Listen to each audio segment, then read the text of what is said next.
I like how David Beckham has basically just become like England's head of state. All right, let's show David Beckham now. Yeah. And America's head of state. I know. He has gotten a lot of playtime. He just advertisement-wise. Bend it like Beckham. And he was, like not the best player in the world or anything. But he's just marketable. Yep, exactly. Just like Max Crawford. One of the most marketable. famous. Uh-huh.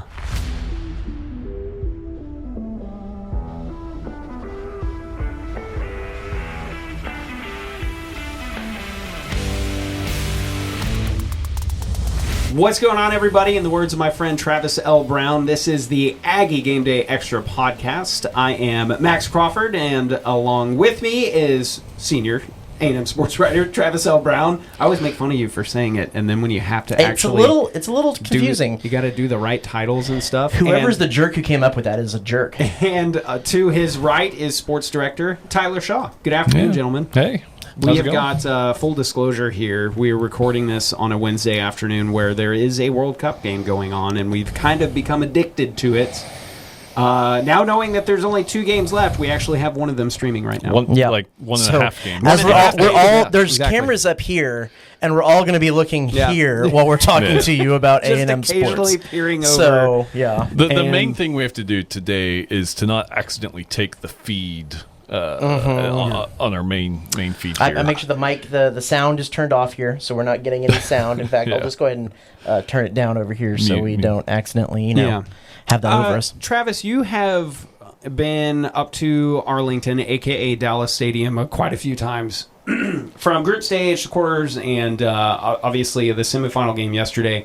What has been one of the more impressive things that you have seen, and or what have you liked about just the fans that have been there? Any fan stories? Yeah, well, I think that's the answer. I think the fans, and Tyler, you could kind of speak to this. You were up there for a game, too. Mm-hmm. I think experiencing the atmosphere. So I've been to a Super Bowl. A Super Bowl is this big made-for-TV production. There's, celebrities and musical acts and fan fests and things that are all, like, outside the stadium.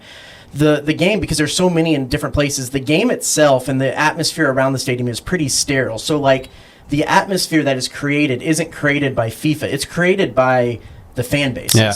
And that's actually kind of the cool part because it's really organic. It's not a guy on a PA mic, saying stuff or video montages or whatever. It's like the fans. And so I think the 3 fan bases that probably stood out the most were England. It kind of felt like half of the Red River Shootout where they divided at the 50. Yeah. Like everything over here was white and red, and it was Croatia. Everything over here was red and white, checkered or blue. Yeah. So that was cool. The Netherlands was crazy, their fan base, and Japan. Japan didn't stop singing the entire game. That's awesome. You were at that one too. Like there was a section kind of right by the press box too that you just hear it the entire. Yeah, it was impressive. And you guys are more than welcome to disagree with me on this, but some of the Twitter talk. I remember seeing a thread that was like, "What fan base would all of these international fans coming in, what would they relate to the most, and or what would they just would weird them out the most?" And of course the easy answer is nobody would understand Aggies. But to me, kind of like with all these synchronized chants and songs and stuff like that, like to me that was kind of like there's a dozen different Aggie fan bases like descending upon the U.S. in the way that they like do their stuff during the games and stuff like that. Again, I'm very biased, but that's the way that I kind of felt. Is that it felt like there was a whole lot of pageantry involved in it. Yeah, the singing of the songs afterward. I mean, going back to the England-Croatia game, Harry Kane had a brace. He was the man of the game, and the whole fan base is singing Wonderwall, and you have like a line of all the players with Harry Kane like ahead of them as if they were like kind of giving him a curtain call, and he has his arms crossed and he's just like nodding as they're singing "Maybe You're Gonna Be the One That Saves Me," and it was cinematic. And obviously that it's maybe a little bit too apples to oranges, but I don't know, this stuff like that just kind of reminded me of my experience with the 12th man when they are like the most gung-ho about something.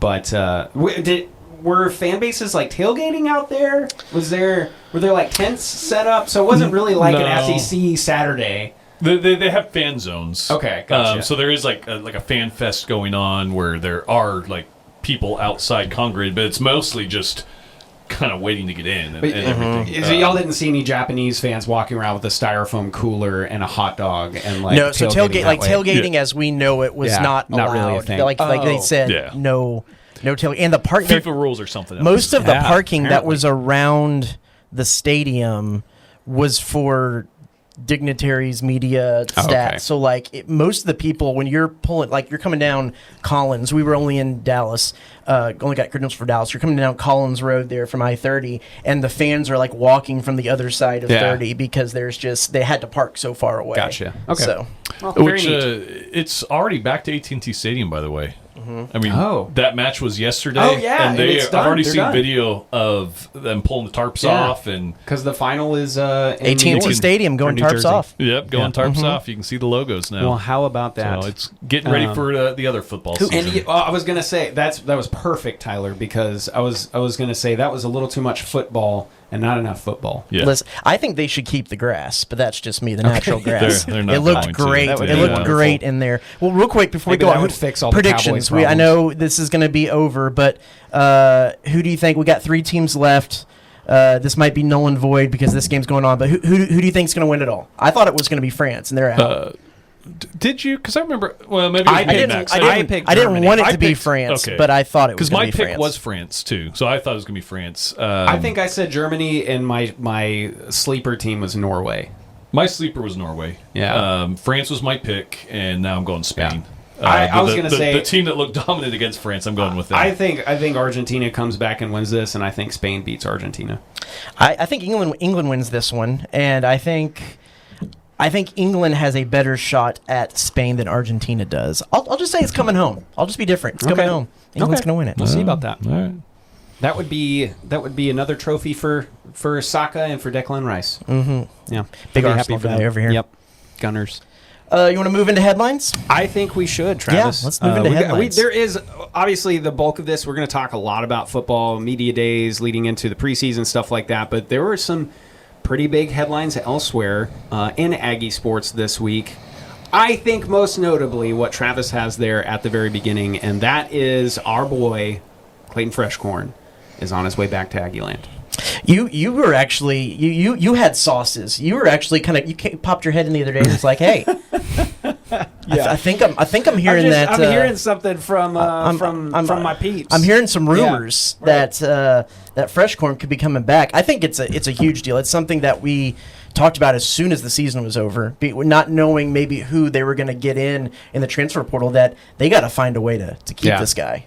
Yeah. And it seems I might be reading a little bit too in between the lines here, but he also seems like a rally type dude, like a guy who could lead a pitcher's room, and not like quarterback room. I guess that's a stupid way to say it, but he's got the attitude about him. Like he's got the moxie to where I think you can. I don't know. We were talking about David Beckham a little bit earlier and how advertisable he is. I think Freshcorn is who you kind of just build this whole thing around. Mm-hmm. Like he's obviously a beloved player within the Aggie fan base for his saviorism that he had, especially towards the end of the season. Like I absolutely love it. I hope that we took care of him, and I assume we did. Do you think he goes into the starting lineup?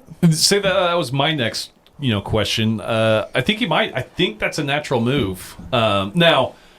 And got a ton of pitchers out of the portal. I don't know how many of those are going to be, realistically competing for a weekend starting job. But Max said it. Clayton Freshcorn, he is the face of your pitching room right now. Your bullpen.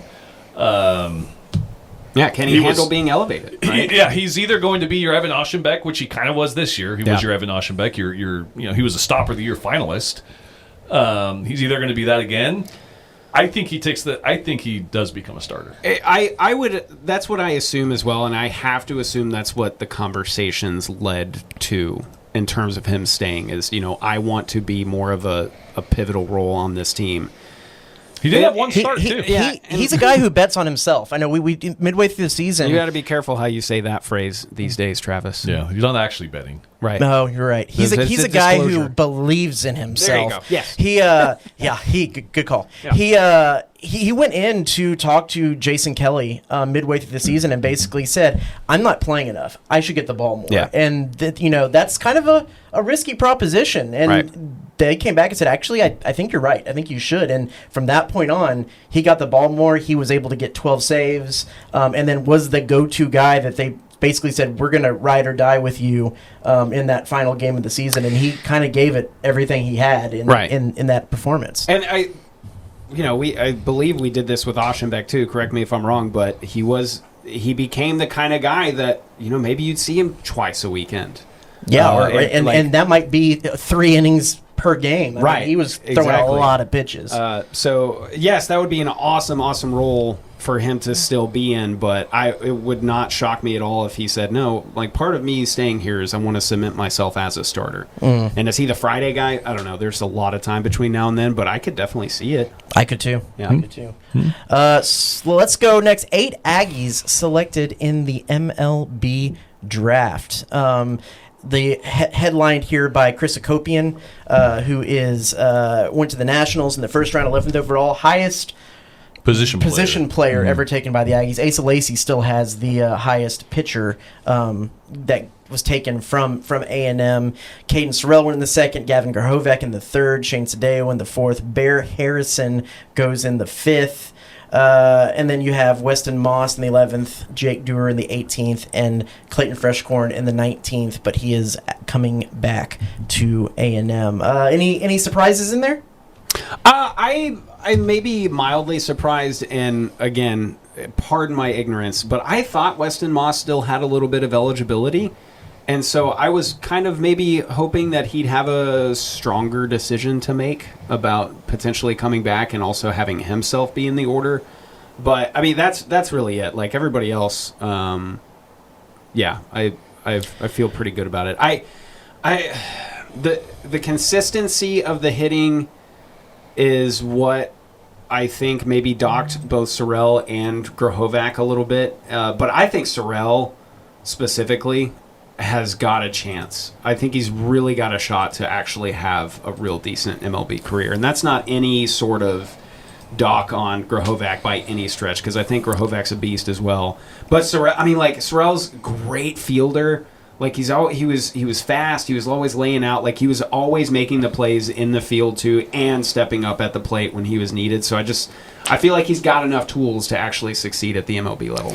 I think all three of those guys, because at one point all three of them were discussed as being first round picks. Yeah. And there was a conversation, between the three, Hakopian, Grahovac, Sorrell. Who would you take? The top of the three, and kind of mixed responses, just because they. Are all kind of that talented.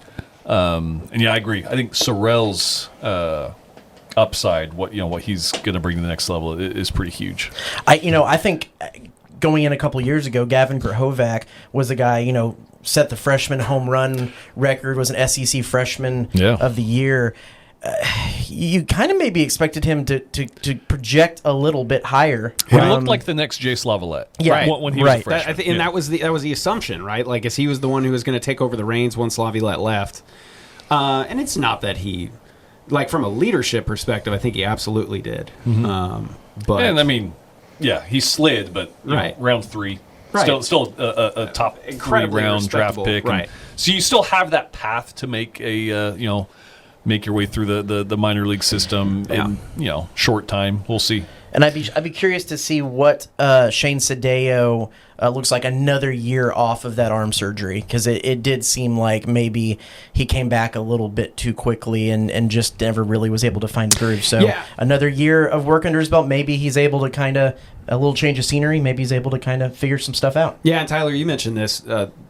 I believe it was like Monday. About maybe the scouts just really saw something that they still really like and believe in about Sadeo, and I think that could be a big part of it. Like good arm rehab, post surgery, get him with the right assistance, the right coaching, and maybe he will absolutely succeed. We talked about it ad nauseum through the season. He's a guy who had good stuff. He had a lot of swing Variety and miss. of pitches. Oh, yeah, huge variety of pitches. He's a competitor. It was just leaving the ball up in the zone a little bit too often, and some of those solo home runs were just out there to hurt him. So interesting to see what happens there. They also had the Aggies, that is, had two high school commits, Trey Abel, shortstop, and Connor Como, who were taken in the first and second round, so you'd expect them not to come back. And then Jace Evangelista, a pitcher transfer from UNLV, who was drafted in the 14th round. He's already announced he's going to go ahead and go to pro ball. The thing to mention, too, is that Fresh Corn's the only one who's announced a decision. Any of these guys, none of them has signed yet. So there is negotiations to still be had and things. So you have never to imagine there's discussions being had still, right? Like, I'm sure there's a couple of guys whose minds are already made up, but you have to imagine there at least were conversations, or they are ongoing. Mm-hmm. We'll see.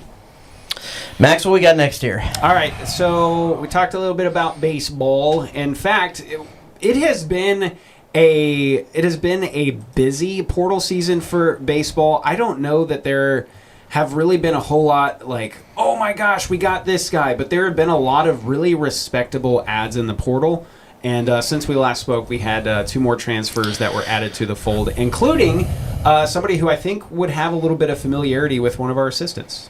Yes, Dylan Schlegel from Dallas Baptist is a outfielder, would have played for Cliff Pennington, who was up there, and then UConn transfer infielder Tyler Minnick coming in there. It has been, like, I think when the season was over, we said, okay, well, what are we going to do about replacing Grahovac, Sorrell, Hakopian, stuff like that. I don't know that through the portal we said, okay, this is the guy that we have who's going to replace that guy necessarily. But it feels very Moneyball-esque, and it's like we're going to take care of that in the aggregate. Like a lot of infield and outfield players who had good batting average, who were good at getting batters in, including I believe his name's Jack Bell, was one of the first portal additions that we had. Who was here, then wasn't, then was back here. Like a lot of serviceable dudes, and I think you're also kind of relying on those freshman phenoms that we had to kind of step up into those roles and replace the bigger hitters. And I'm just very curious to see how the lineup looks by the time we get to the spring, because it looks like Early's going to have a lot of different options, like more so than he had this year. And I feel like he had some pretty decent options this year too. Infield, should be decently set. Yeah. Yeah, I would think so. And they're going to need it with kind of what they've lost. Mm-hmm. To the draft. You got Partita, you got Boston Kellner, you got Jack Bell coming in. Yeah, so first starting. Assuming Bell is within that also. Mm-hmm. Yeah, you have to look at first base, a couple outfield, but it's mostly they return a good number of pieces for sure. I think the main thing out of this portal, and these are position guys, but they needed all the pitchers they could take absolutely. Out of so I think that was kind of the main mission out of this, and we'll see how it all translates, but they got the numbers at least of getting the arms here. Yeah. We're talking we're going to be talking more football, but we're talking a little football right now. Another commit. Yes. And I'm talking about my old Texags days here when I was a student, and always the inside joke was, can he play linebacker? And so we got another linebacker. And I will say, like, linebacker recruiting in Texas A&M sports lore has always been, I think especially the older Ags would tell you, there's just been a hole. Like, since Von Miller left to now, it's always been a question of, okay, who's gonna be the next guy who like just commands the wrecking crew, right? Yeah, especially with the legacy of the '90s Aggie defense, right? Exactly. Mm-hmm. Like you come into it, the '80s and '90s of like all these linebackers who are getting drafted, like not first overall, but like really, really early on. And then you've got a little semblance of something with Von Miller and Sean Porter, and then just kind of the Sumlin era happened, and there really wasn't a whole lot there. And even within the Jimbo era, like you would get these flashes from these linebackers, and then they'd either leave, like Dodson, I think is a perfect example. Like, that's our guy, and then he would leave early. And of course we had our anchor guy who is like the captain of the defense, but he kind of left early too. And so a linebacker's just always been a question, and it really looks like Elko's he just takes some of those things so personally.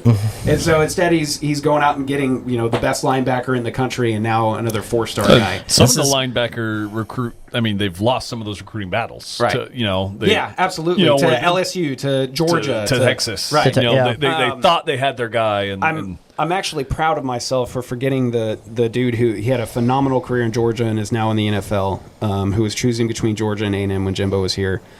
It'll come to me later, but that was one of the big recruiting battles. We were like, man, we really could have used that guy. He even did engineering at Georgia, and we were like, why can't you be an engineer here? I'll remember his name. Mekhi Allen is this recruit's name. He's from Don Bosco Prep, a 247 4-star recruit, 15th best linebacker in this upcoming 2027 class. So it's the number one recruiting class in the country, and something we're going to have to talk about here soon because they've been on an absolute tear. Recruiting. That's who I was thinking. Yes. Yeah. Won the national championship with them dogs. And I won't even talk about the LSU guy because we all know.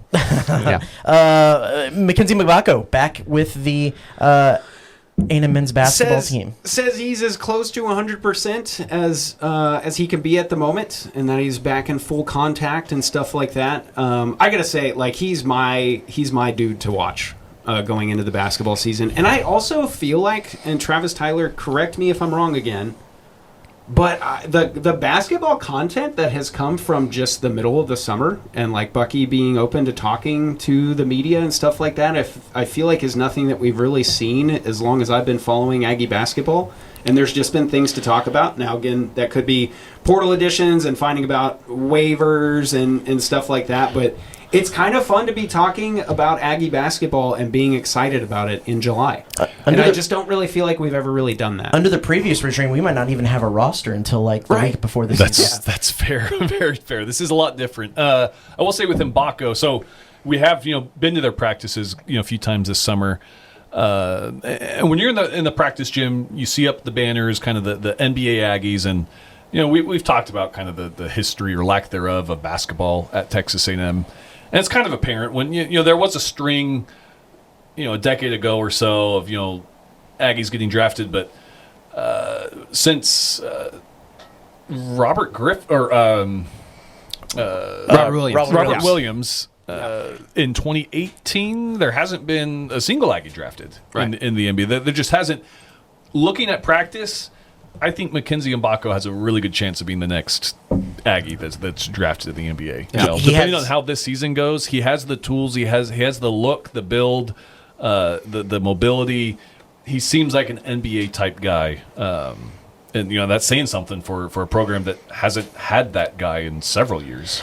I'll be interested to see that a lot of their strength in this upcoming season is going to be kind of in the stretch forward because they have what's the guy from Kate Phillips? Mm-hmm. They have Zach Clements. They have Mackenzie Mbako, and then they have guys like Jamie Vincent, who's the more traditional kind of 5, but.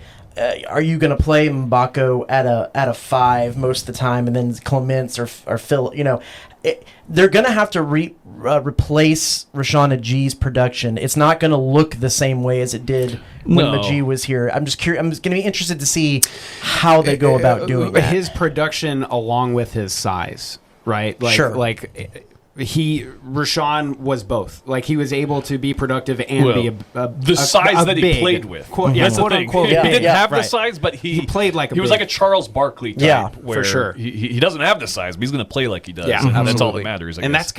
That's what I need from Vincent. I need him to be a big and just play like it all the time. Everyone's said that he is the most improved player since last season, and Bucky McMillan just kind of said he pointed to the game at Texas last year where he had a good game and said he took that personally and he played with a little bit of fire in his belly. He just has to do that every game, all the time, and that's going to be the thing. A real quick one too. You had a little late breaking tennis news yesterday. Oh yeah, Daria Smetanikov is off to Princeton to be an assistant coach. Daria, who just 2 months ago had the clinching point for Texas A&M to win the national championship. They're second in the last 3 years. So she's going straight from player to coach route. Love it. So some good stuff. Absolutely. That would be just such great coaching ammunition to have. Like, you want to know how to do it? I'll tell you, because I did Right, it. I did right? it. Yeah, Just not watch every tape. coach is able to say that. No. No. Over 40 years ago, my parents started C&J Barbecue, and today we continue to honor Dad's legacy with the best barbecue in the Brazos Valley. With locations on Harvey Road, Southwest Parkway, and our newest location on William Joe Bryan, we carry on our family tradition of serving up award-winning barbecue, sides, and desserts. We also offer delivery, catering, as well as custom menus and private chef services. Come visit us today for some of the best barbecue around. C&J Barbecue. The C is for Chip, the J is for Joe, and the barbecue is for you. Max, you ready to talk some football? Travis, I thought you would never ask. I am so ready, and I think everybody is. Everybody's ready. that Like time. the World Cup's kind of winding down. It's kind of like in March Madness. Go Argentina. Hey, There we go. Equalized. Equalizer. I'm telling you. It's kind of like in March Madness. Like everybody loves the stage of 64 and stuff like that, and then it just kind of fades from view if your team's not still in it by the time you get to like the Final Four. And obviously you're still watching it, but now that we've been given our soccer appetizer, I think people are finally starting to look ahead. And like 4th of July's over. There's not much between now and Labor Day, so let's start talking football. I just feel like we're not at a fever pitch yet, but I feel like we're getting pretty It's close. almost time. And do you know how I know it's almost time? On TikTok. I don't know if you've seen this video. Are you talking about Sexy Legs Sarge No, on TikTok? no. 'Cause there's I'll show you guys that. Okay. But there's this guy that plays the trumpet, and we're just A Milli by Lil Wayne. Yes. Did the track of that, and he composed his own little trumpet flair. It is awesome. Yeah. And it just sat, and like all the comments, and everyone's like, this is an SEC football walkout song. You know what? And Mississippi State made their own edit to his trumpet song. I've got chills thinking about that. I'm sorry for saying chills and chants. But We have Chance on the screen here. what if ABC had the wherewithal to be like, hey, let's take that and let's make pay that the our dude intro to and- ESPN on ABC? Oh, that would be sick. Oh my gosh, that would be amazing. They're not going to do that because they're not smart enough. Well, but that's what they should do. It reminds me, the thing maybe before that, or the thing that usually started resurfacing around this time on Twitter about 8 years ago, was Sam Kahn's video of power from the field. Yeah. That just would prop Right. back up Just keep about this popping time up. every year of it's time to get back into Kyle. So, yeah, it is time to start. It's exciting. It's media days season. Yeah, Travis, I know you had a couple of points that you wanted to get to about that. I think number one being we've got a quarterback going to media days for the first time since Kellen Mond did pre-COVID. I don't know what to do with myself. The last time that they had a quarterback was my first SEC media days. Well, there you go. Because I got here in 2019, and we talked to Kellen Mond, and that seems normal, right? You talk to a quarterback. Yeah. And I haven't talked to a quarterback at media days since. Right. So, yeah, you're right. We don't know what to do with ourselves. If you needed any indication that like this is our guy, and we of course have known that for a long time. We know that Marcel's pretty much Elko's ride or die, but like there's another indication that he truly believes in this dude to command the offense. And It's one of 9 quarterbacks out of 16 teams that are going to be there Which this year. I feel like is a little bit on the low end. Sometimes Yeah, I feel I like there's wouldn't a little. disagree. But this is kind of a transitional quarterback year. Marcel, Lenore Sellers, and Arch Manning. Yeah. It's pretty much I was kind of trying to Your go most through seasoned and group. look at that that are the kind of quarterback faces of the conference this year. John Mateer. Yeah, John Mateer. Yeah. I think that's going to be a fun Chambliss. narrative. Chambliss, yeah, another one. It's not going to quite be like the Dave Campbell's magazine where you've got Reggie McNeil and Vince Young standing next to each other type of face-off kind of thing. But like Marcel versus Arch, I think is going to command a lot of conversation over the course of the season. And sure, maybe there's a little bit of Mateer versus Arch and stuff like that when you're talking about the grander scheme of things. But if you're just talking about Texas sports, that's what it is. It's who would you rather have on your team, and like who's more clutch and who's more this and who's more that. It's fun. That conversation kind of creeped in last year because they were both full-time starters last year, and they both had really good. Their teams had successful seasons, leading up to that Lone Star Showdown. So I think that's only natural. That's going to carry over with the expectations for both of those quarterbacks. Sky high. Could not be higher. Right. Yeah. How long? Not to poke fun at any of our fellow beat reporters or just other reporters around the country. How long into A&M's Wednesday tenure at SEC Media Days are we going to hear the question, how has Marcel just developed and changed as a quarterback? Oh, we're going to hear it a million times. This season is probably be the first talking point. Yeah, it might take 10 seconds. I don't know if there might be an icebreaker before that. Yeah. But immediately after. Is this the drinking game? Is this drink every time you hear about 100%. Marcel Travis, we Reed's don't want to promote alcohol poisoning. Right. Yeah, I mean, y'all aren't going to have to hear it for the most part because y'all will be at the games, but that's going to be the first point of conversation, even pregame. But, anytime there's a little lull and, A&M's just kind of quietly driving on offense or something like that, I think that's what the color commentator's just going to immediately divert to. And you're yeah, conversation of the offseason, he did this and he did that, and they really think that he's the one who can take that next step and be the leader that he needs to be. You're going to hear that. Showing that one clip of him with the bomb at the Manning Passing Academy that made its rounds.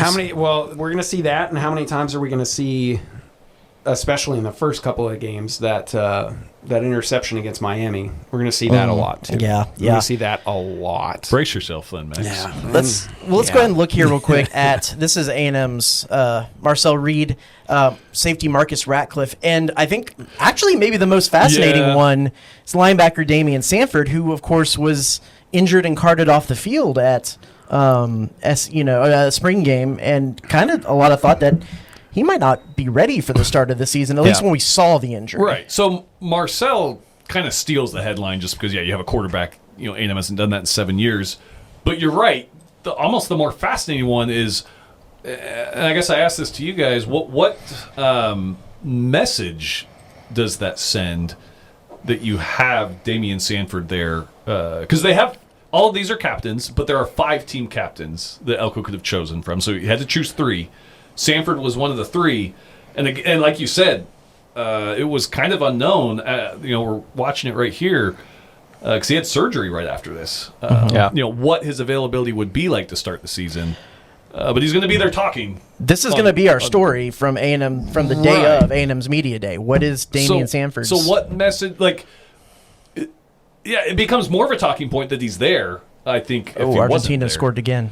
Oh my goodness! In They are just the comeback kids. Would you look at that? That's kind of why I made that prediction. I was like, they've been in this hole so many times. It's not coming home. I didn't make the Argentina prediction because I thought there's no way to keep this up. Right. But here they are. Okay. Yeah, it's perhaps not coming home. But you were saying, I guess I lost my train of thought. But I guess do you?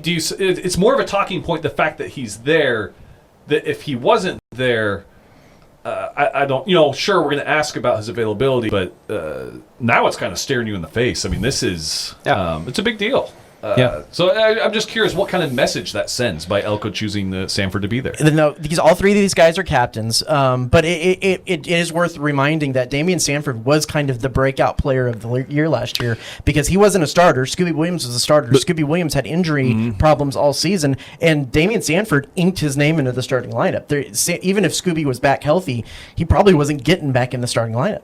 So he's going to, with Torian York gone and the leadership that he brings, Sanford's going to be that guy on the defense this year. And maybe that's the message that they're trying to send, that regardless of availability, and it seems like they're pretty confident he's going to be back healthy, but also sending the message that we've had Torian York the past 3 years being our vocal leader and everything on this defense. Well, this is in a way this is Sanford's defense now.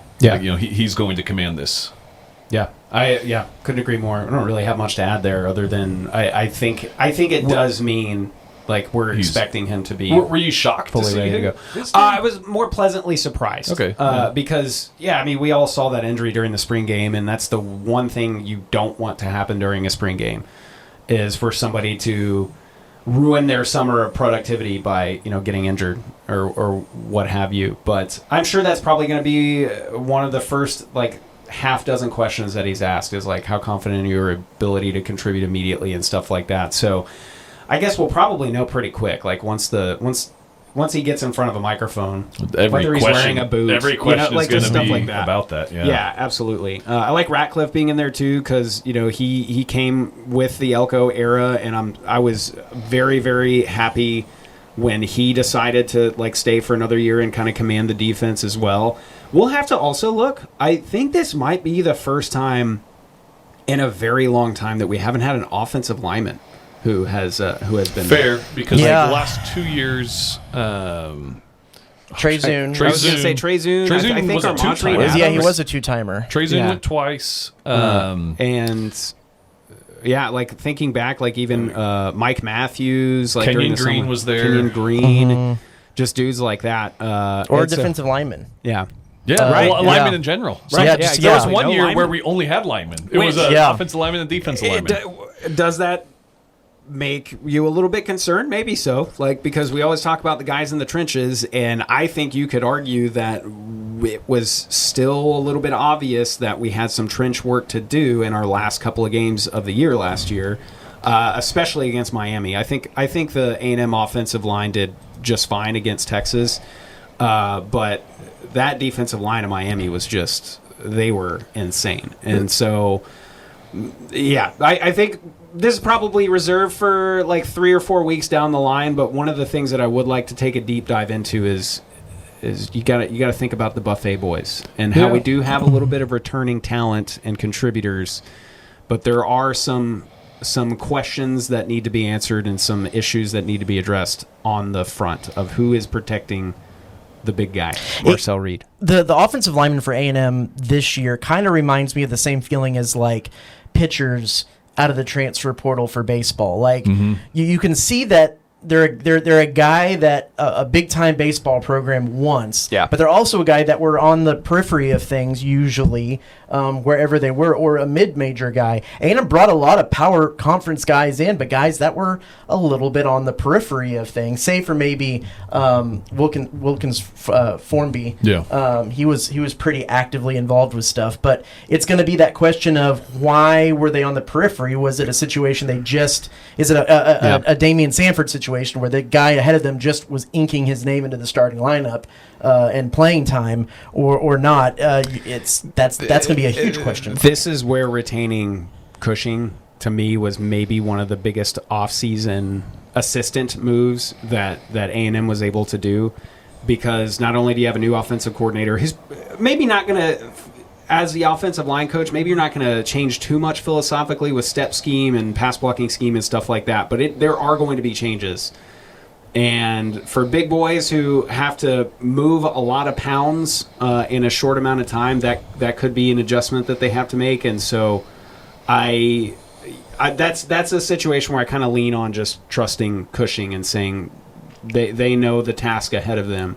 But if it is going to be this quick release, Marcel's not reading every position on the field, stepping back and doing that as much as he used to do, and it's more of just a quick read RPO, and hey, if you don't see something open, you just take off type of offense, which I really hope that it is. The offensive line can excel in that way too. So I think this is going to be my, just of any conference, this will be my 16th media day. And I know what it means for me and my thoughts and feelings on it, but I am always curious because I am so detached from the reality of the situation since we're there and it's kind of for us to get content. What is the fans' view when you see, Media Days is coming up? What's kind of your excitement level, I guess, or intrigue? You are worried that you're detached from reality, and so you go to me on what you think my thoughts are. I want to join your club. So I want to be where you are. He's calling the college fan base reality. So it's what's the narrative surrounding? Yeah, just is it something I don't know.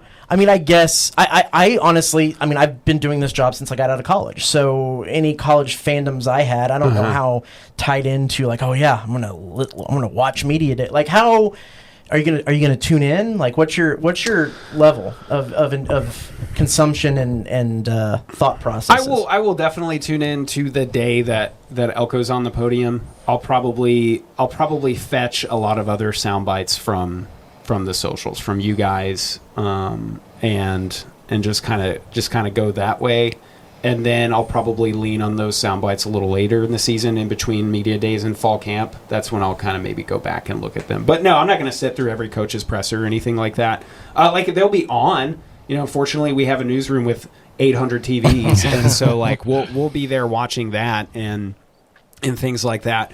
But I do think it's been really interesting that this is not the first time that like all these coaches have been in front of the podium this year. And yes, they have those spring meetings all the time, but sometimes spring meetings is kind of just an afterthought.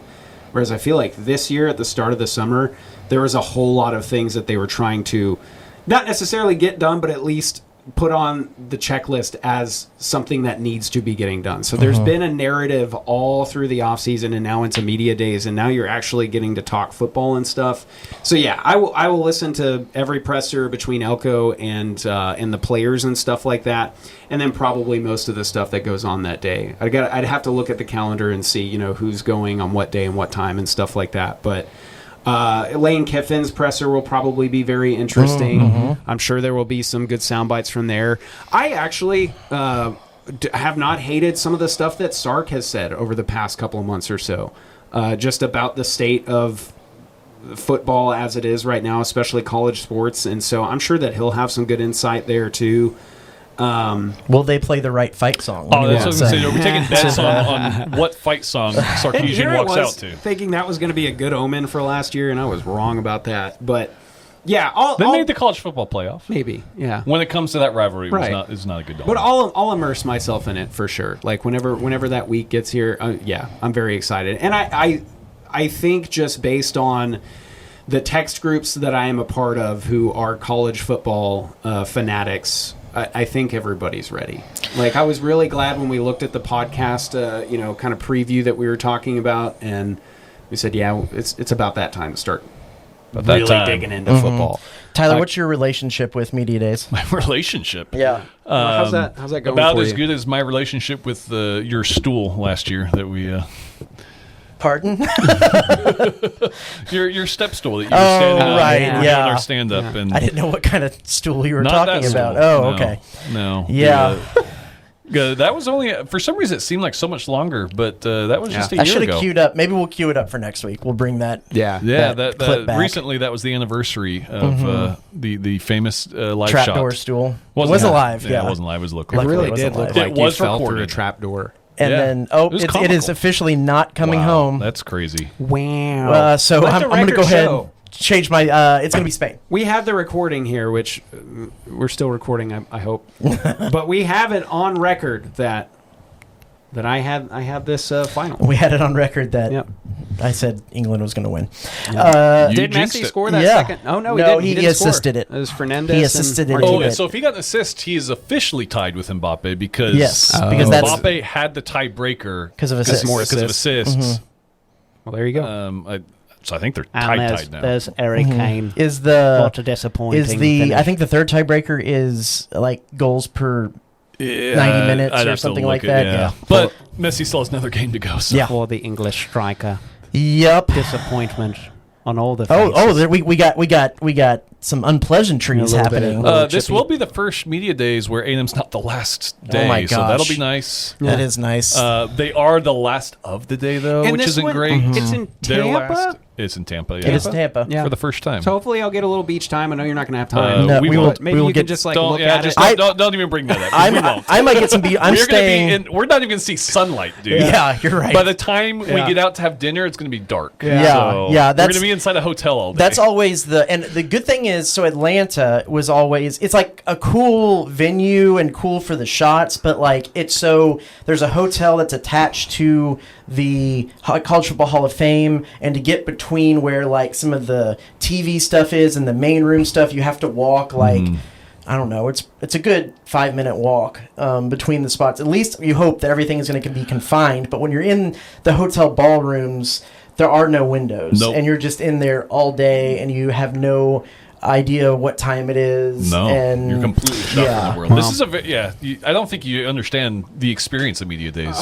Max. Right. It would be fun. We should bring you with sometime. Okay. Next time it's in Dallas, we should. I was going to say if it's a little bit closer, he could be like the Jameis Winston of media days. Right. Yeah. Hey, you know what? That's not a bad idea. Weather reports might be a good because, like you said, there's no windows, so we really have no idea what's going on outside. That is not a bad idea. We need to talk somebody into this. My wife would kill me for doing it now. I don't know. I mean, it's just an extra airline ticket. We could all get one hotel room. It wouldn't cost that much more for the station to get me out there. Yeah. And I could be on the clock. I could actually do some stuff. But my wife would kill me if we did it this year. Maybe next year. I think that would actually be I think it would be really fun. Yeah. Okay, what else is? Are we kind of wrapping it up with that? We don't want to do preseason predictions or anything like that. We're not there How about yet. Well, then let's wrap it up with this. Unless you have it around the SEC. What do you think A&M will have the media poll? Is this what you're going to ask about? Yeah. Something. Where do you think A&M will not? Where do you think A&M will finish? What the media poll will have A&M? I think the media poll is going to have them straight up at like a 4 to 6, and I'm just going to pick in the middle, and I'm going to say they'll have them at 5. I think they'll have OU, Texas, probably Georgia, and maybe even LSU ahead of A&M. So I've got probably them pretty at like good. 5. Yeah, my gut reaction was just kind of 7 because I think they might be lower just in the media eyes. The one thing that they got going for them is a recognizable quarterback like Marcel Reed. Yeah. I feel like that for people that aren't plugged into programs, they see that, and that kind of elevates them a little bit. Well, go ahead, Trev. If you read your copy of Dave Campbell's, where they had a writer's poll where yours truly where it was in there. Apparently, I said Ole Miss is going to win the SEC this year. I don't remember why. Okay. Wow. I don't remember. That's a take. I opened up the book, and it was like, for full disclosure, when these magazines come out, they ask you to send the stuff in like late February, early March. Yeah. And so I remember being where Pretty I was high sitting on down, like going through this list, and they have you pick like the Sun Belt champion, everything. There was a logical argument that I had at the time of why I thought Ole Miss they're a sleeper, could win, but I don't remember what that argument was. probably Trinidad Chambliss. Yeah. I was going to say, we were talking earlier about the seasoned quarterbacks in the SEC, and we did not mention Trinidad Chambliss, and I think that was silly of us. It might have been on the strength of their basket weaving program. I don't know. Yeah, that's a take, Travis. Yeah, so I'm probably gonna be different when it comes to this poll. To me, that's going to be the biggest question, and I think that was kind of what I was going to ask you guys: is what narrative do you think you're going to hear the most? / are you just most curious about? What are we going to be talking about at the end of the season? And to me, it's going to be what and how do LSU and Ole Miss handle their new regimes that they are under, and which one do you think is more likely to be immediately successful? I think the answer is Ole Miss, but that might be a hot take. Speaking of media polls, I think LSU will be the most like the biggest riser. The biggest variety of responses. Yeah. You're going to have some people picking them to win the SEC. Sure. You're going to have others that don't believe in them at all, and they're going to be the bottom half of the league. I think that's where you're going to see the most volatile team is LSU within the poll. Absolutely believe that. That's what happens when you have a polarizing head coach like Lane Kiffin. That is very true. I think A&M. I'll be a little bright side. I think they'll be about 4. Yeah, I'll say 4, and maybe some people will lean on. I do think returning quarterback. I do think the Marcel Reed there is probably going to bump him up a spot or so. Yeah, and does that comes out after the media day? Yeah. Like I think that Friday they just kind of release that after just kind of hearing from everybody. Voting up until Thursday and they release it Friday. Yeah. Okay. So that'll be interesting to see. I know you guys have so much work ahead of you. Really just starting from media days and not stopping until May. Yeah, okay, May. And you're perfectly fine in saying that. But I'm so excited. Like it is what I am looking forward to from a sports perspective. Like obviously there's baseball still going on and stuff like that, and we'll probably have a heck of a World Cup final. But like we're getting back to talking season, and then not too long after that is actual football. Stuff. Reporting for fall camp, all that good stuff. Like, I'm excited. Get ready to hear a lot of how playoff expansion. Yeah. It's going to be a lot of playoff expansion talk. There's going to be a lot of Protect College Sports Act talk and congressional oversight or legislation talk. Get ready for the Sankey pressers. There's gonna we're gonna hear about every SEC sport and how well they did and how well they brought TV revenue and everything. I am going to let y'all handle that and then hear what y'all have to say about that. That's what I rely on you guys for stuff like that. There's going to be a lot of that. So yeah, good times. Let's go ahead and shift gears real quick to I'll bring in the around the SEC, and that is one of our good buddies, Alex Miller, got married. Wow. So I now introduce Mr. and Mrs. Alex Miller and Alex Miller because yes, his wife's name is also Alex Miller. Now they're squared. That's wonderful. Yeah, it was a great little wedding. They had some delicious gelato. They had some dancing. They had a really great signature cocktail. And I got a little sneak peek. We'll go here. A little first dance. They had a great signature. It was a lemonade whiskey with I think some sweetener. Yes. And a slice of lemon. It was very good. Yeah. It was a lot of people don't think about that as a good pairing with whiskey, but in fact it is. Lemon and whiskey. Yeah, it works. Yeah. Well, congratulations, Alex. So and Alex. Congratulations to Alex. They're off on their honeymoon just now. Really, really, really good folks. Yes. Alex is just one of those guys. He's just a good flipping dude. Alex, I didn't mention of Bryan College Station Eagle fame over there. He gets to spend a week in Northern California with his lovely new bride, and then go spend a week sharing a room with Robert Cessna. So we want to talk about dichotomies. Which week does he prefer? Yikes. So congrats, Alex and Alex. It was a wonderful wedding. I'm glad to welcome another, as my wife likes to call it, sports widow. I was going to say, it helps. Onto the beat. That's a good community to be a part of. So anyway, Max, you want to take us out? Sure. All right. Yeah. It's been a lot of fun today. Again, look for so much more content, especially from these two, on all of the happenings, especially leading up to and through media days. We will be your one-stop shop for stuff like that. I say we again, these guys, and I'll try to help out where I can. As soon as we hit stop on this, we're going to have to talk about what we're going to do for the podcast next week. So you'll be a part of it. We will figure that out. Okay, thank you guys for getting us back on the YouTubes or the Spotifys or the Apple Podcast or even just on the KBTX.com. We appreciate you guys watching. Be in those same spots looking for more content from us, especially over the course of the next several months. So we appreciate you guys, and we'll talk to you on the next one. For Travis L. Brown, for Tyler Shaw, I'm Max Crawford. We'll see you on the next one.